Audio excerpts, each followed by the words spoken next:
আসসালামু আলাইকুম রহমতুল্লাহি ওবরাকাতু। প্রতিটি নবীকে আল্লাহ তাআলা কিছু বিশেষ পাওয়ার দিয়ে দুনিয়াতে প্রেরণ করেছিলেন। স্থানকাল পাত্রে ইসলামের তীব্র প্রতিকূল সময় মহান আল্লাহ সুবহানাহু ওয়া তাআলার আদেশে সেই পাওয়ার ইসলাম বিরোধীদের বিপক্ষে নবীগণেরা প্রয়োগ করতেন। আরবিতে সেই পাওয়ারকে বলা হয় মুজেজা, আর বাংলায় তার অর্থ হচ্ছে অলৌকিকতা। হযরত মুসা আলাইহিস সালাম একজন পাওয়ারফুল নবী ছিলেন, যিনি মাঝে মধ্যে মহান আল্লাহ তাআলার সাথেও রসিকতা করতেন। সুবহানাল্লাহ। এই মুসা নবীরও মুজেজা ছিল।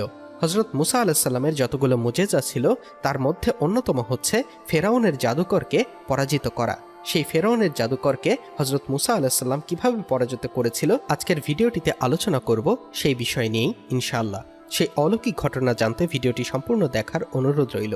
হযরত মুসা আলাইহিস সালামের দেখানো দুটি মুজেজার প্রতিক্রিয়ায় ফেরাউন ও তার দরবারের লোকেরা জাদুকরদের জড়ো করার সিদ্ধান্ত নেয়। তারা জাদুর মাধ্যমে মুসা আলাইহিস সালাম ও তার ভাই হারুনকে অপদস্থ করে জনগণের ওপর তাদের প্রভাব কমানো বা বিলুপ্ত করা সম্ভব হবে বলে ভেবেছিল। কিন্তু অবশেষে এখন থেকে ৩০০০ বছরেরও আগে চৌঠা জিলহজ তারিখের ঘটনায় মহান নবী ও বিশিষ্ট রাসূল হযরত মুসা আলাইহিস সালাম জাদুকরদের ওপর বিজয়ী হয়েছিলেন। এক প্রকাশ্য জনসভা ও উৎসবের আয়োজন করে দুর্ধর্ষ জালেম ফেরাউন সুদক্ষ জাদুকরদের মাধ্যমে মুসা নবীকে অপমানিত করতে চেয়েছিল এবং বিজয়ের ব্যাপারে সে নিশ্চিত ছিল।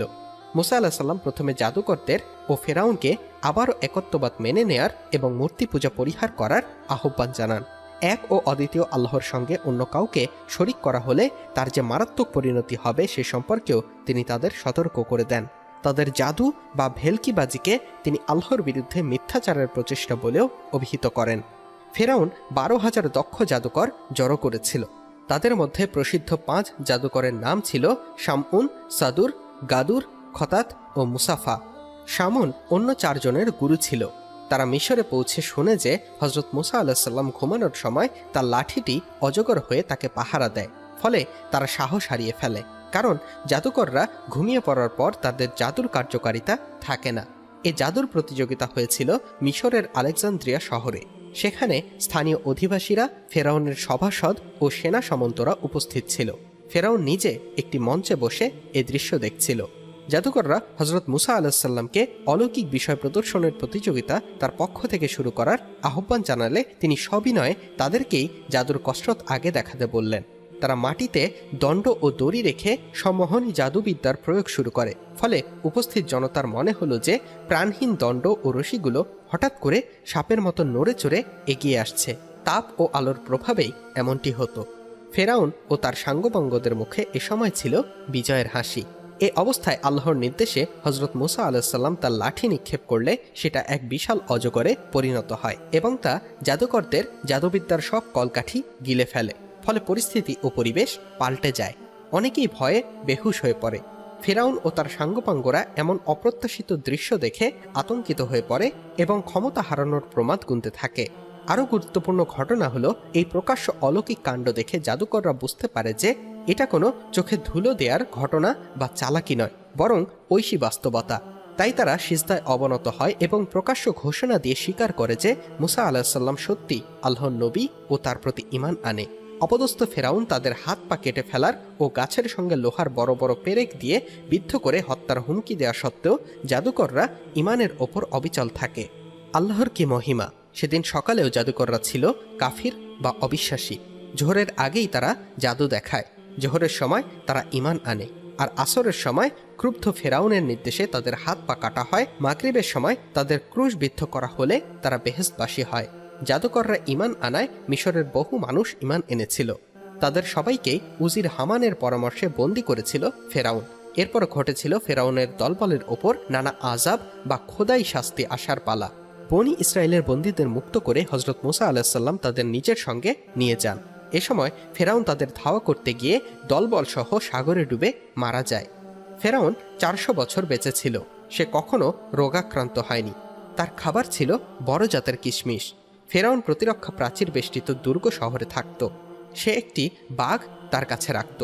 কিন্তু মুসা নবীর আগমনের পর ওই বাঘ ভয়ে পালিয়ে যায়। হযরত মুসা আলাইহিস সালাম ফেরাউনের শহরের যেই দরজাতেই পৌঁছতেন সেই দরজাগুলো আপনা আপনি খুলে যেত। ফেরাউনের প্রাসাদের দরজায় পৌঁছলে প্রহরীরা তাকে ঢুকতে না দিয়ে বলেছিল, আল্লাহ আর কাউকে পাননি, তোমাকেই রাসূল করে পাঠিয়েছেন।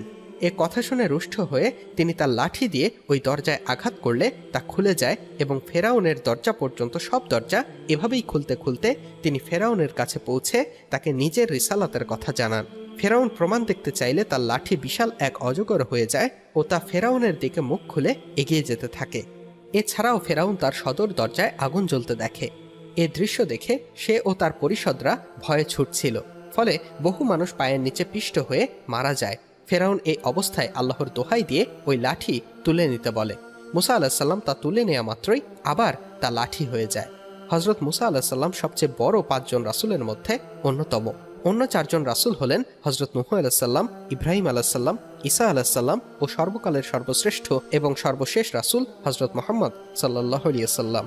প্রবল পরাক্রান্ত ফেরাউনের পরাজয় ও সাগরে ডুবে মরা থেকে স্পষ্ট যে জালিম ও তাগুতি শাসকরা শেষ পর্যন্ত অত্যন্ত অপদস্থ হয়ে ক্ষমতা হারায়। সূরা আরাফের 142 নম্বর আয়াতে মহান আল্লাহর সঙ্গে ঘনিষ্ঠ যোগাযোগের জন্য নির্দিষ্ট স্থানে মুসা আলাইহিস সালামের 40 দিন অবস্থানের কথা এসেছে। 148 নম্বর আয়াত থেকে পরবর্তী কয়েকটি আয়াতে এই মহান নবীর উম্মতদের বাছুর পূজারী হওয়ার ঘটনা তুলে ধরা হয়েছে। হজরত মুসা আলাহিসাল্লামের মাধ্যমে বনি ইসরায়েল ফেরাউনের মতো জালিমের হাত থেকে মুক্ত হয়েছিল।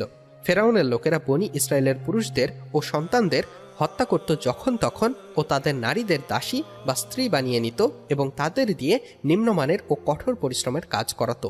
অথচ মুক্তি পাবার পরপরই বনি ইসরায়েল নীল নদের কাছে গরু পূজারীদের দেখে তাদের প্রতি আকৃষ্ট হয় এবং গরুর মতো খোদা এনে দিতে মুসা আলাহিসাল্লামের কাছে দাবি জানায়। মুসা আলাহিসাল্লাম এই অদ্ভুত দাবির জন্য তাদের তীব্র তিরস্কার করেন।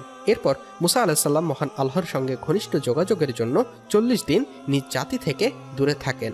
এ সময় সামেরি নামের এক ব্যক্তি একটি বাছুরের মূর্তি বানায় সোনা দিয়ে। সে মানুষকে এই মূর্তির পূজা করার আহ্বান জানায়। তার বিশেষ কারসাজিতে মূর্তিটি হতে গরুর মতো শব্দ বের হতো।